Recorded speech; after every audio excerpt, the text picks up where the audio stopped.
Welcome to the Flip Side TV, man, where you never see anything, but usually we take something that you look at as common or accepted worldwide and we flip it because there's always more than one way to look at something.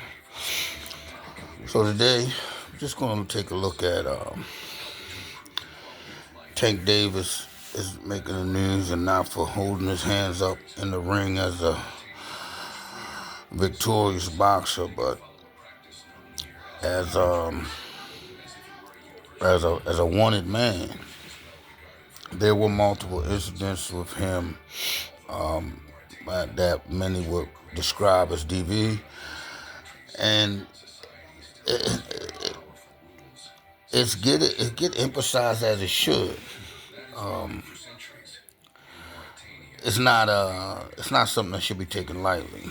So the first thing to look at as that the man, which is usually the aggressor, but there are cases where the woman is the aggressor. Um, so in these instances, man, whoever the aggressor is um, tends to become the bad guy. But I want to say, is there something that would provoke the aggressor? Because there's no justification for beating a man or a woman when it comes to that.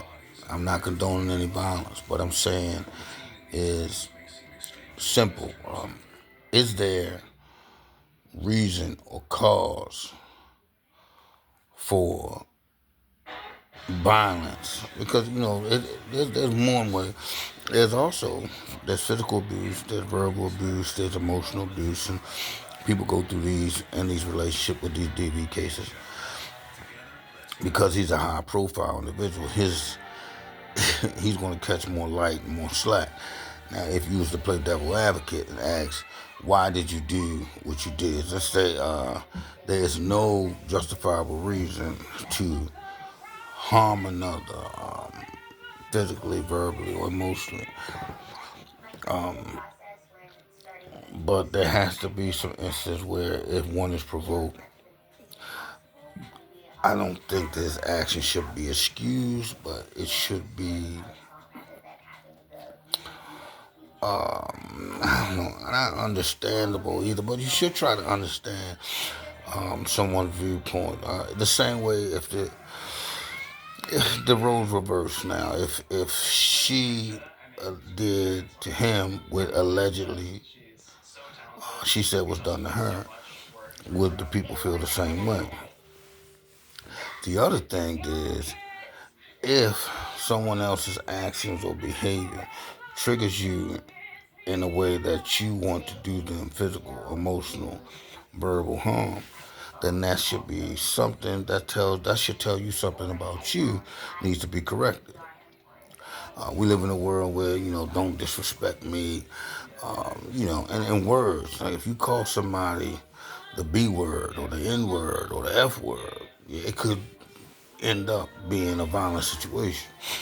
So instead of looking at his celebrity or the action that was done, I think it's about time that we try to get to the root of the problem. Because you often, at the same way that you look at a tree and you look at its fruits and you're amazed by it, but you need to know the roots of the tree. Those are the things that you never see. Those are responsible for everything that you see. The root of the tree is responsible for its growth, for its fruits, for everything about it.